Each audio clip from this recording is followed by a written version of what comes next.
بہت زمانہ پہلے جب ریگستان بہت دور تک پھیلا ہوا تھا اور راتیں خاموش ہوتی تھیں، ایک چھوٹا لڑکا رہتا تھا جس کا نام قاسم تھا۔ قاسم اپنی ماں اور چھوٹے بھائی سمی کے ساتھ ایک چھوٹے سے مٹی کے گھر میں رہتا تھا۔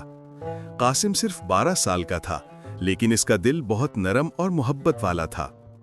ہر صبح سورج نکلنے سے پہلے قاسم اپنے ہاتھ میں تھوڑے سے گندم کے دانے لیتا اور گھر کے باہر جا کر چڑیوں کے لیے زمین پر ڈال دیتا۔ وہ سمجھتا تھا کہ اللہ کی مخلوق کو کھانا کھلانے سے برکت ملتی ہے۔ چھوٹی چھوٹی چڑیاں جب دانا چگتیں تو قاسم کا دل خوش ہو جاتا تھا۔ زندگی قاسم کے گھر والوں کے لیے آسان نہیں تھی۔ اس کے ابو کئی مہینوں سے کام کی تلاش میں دور گئے ہوئے تھے اور ان کی کوئی خبر نہیں آئی تھی۔ گھر میں پیسے بھی بہت کم تھے، لیکن پھر بھی قاسم ہر روز چڑیوں کو دانا ڈالتا تھا۔ اس کی ماں ہمیشہ کہتی تھی، بیٹا، اللہ کے لیے دیا ہوا کبھی خالی نہیں جاتا۔ پھر ایک رات بہت زوردار آندھی آئی۔ ہوا شیر کی طرح چل رہی تھی اور ہر جگہ مٹی ہی مٹی تھی۔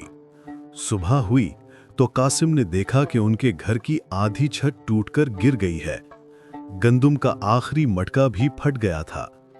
اس کی ماں چپ بیٹھ کر آنسو روکنے کی کوشش کر رہی تھی۔ گھر ٹوٹ گیا تھا، کھانا کم تھا اور سردی بڑھ رہی تھی۔ یہ واقعی ایک بڑا امتحان تھا۔ قاسم پریشان ہو گیا۔ وہ باہر پرانے کنویں کے پاس جا کر بیٹھ گیا۔ سوچتے سوچتے اس نے تھوڑے سے بچے ہوئے دانے پھر بھی چڑیوں کو ڈال دیے۔ حالانکہ گھر میں بہت کم اناج بچا تھا۔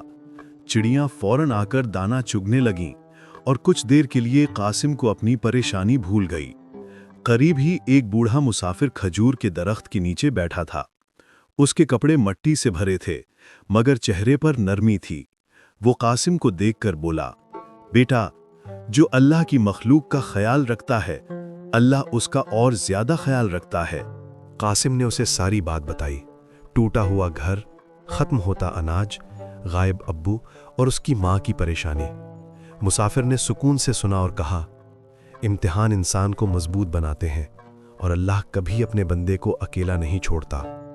پھر مسافر نے کہا، بیٹا، قرآن کے 25ویں پارے میں ایک سورت ہے، سورہ دخان۔ اس کی پہلی آیات، حامیم والکتاب المبین، ہر نماز کے بعد 3 بار پڑھو، ایمان کے ساتھ پڑھو، اللہ راستے کھول دے گا۔ مسافر کی بات نے قاسم کے دل میں امید پیدا کر دی۔ وہ گھر گیا اور رات کو عشاء کی نماز کے بعد سورہ دخان کی آیات پڑھیں۔ وہ ہر نماز کے بعد یہ وظیفہ کرتا رہا۔ کچھ دن گزرے، مسائل ابھی بھی تھے، مگر قاسم کا دل ہلکا ہو گیا۔ وہ پہلے کی طرح ہر صبح چڑیوں کو دانا دیتا رہا۔ اس کی نیکی اور صبر نے لوگوں کے دل جیت لیے۔ عید دن گاؤں کے سردار نے آ کر کہا، قاسم، ہمیں باغ میں کام کے لیے ایک محنتی لڑکے کی ضرورت ہے، تمہاری تنخواہ بھی ملے گی۔ قاسم بہت خوش ہوا۔ اس نے کام شروع کیا اور 2 ہفتوں میں اتنے پیسے جمع ہو گئے کہ گھر کی ٹوٹی ہوئی چھت ٹھیک ہو گئی۔ پڑوسیوں نے بھی مدد کی۔ پھر ایک شام قاسم کے ابو واپس آ گئے۔ انہوں نے قاسم کو گلے لگا کر کہا، بیٹا، اللہ نے تمہاری مدد تمہارے صبر اور نیکی کی وجہ سے کی۔ آخر میں یہ بات بھی سچ ہے۔ اور اسی طرح اگر آپ بھی سچے دل سے سورہ دخان کی پہلی آیات کا وظیفہ کریں تو اللہ آپ کی مشکلات بھی آسان کر دے گا۔ بھاری مشکلات ہلکی ہونے لگتی ہیں، ناممکن مسئلے ٹوٹنے لگتے ہیں اور دل کو سکون ملنے لگتا ہے۔ اللہ کے کلام میں بہت طاقت ہے۔ انشاءاللہ آپ کی مصیبت بھی اس وظیفے کی برکت سے دور ہو سکتی ہے۔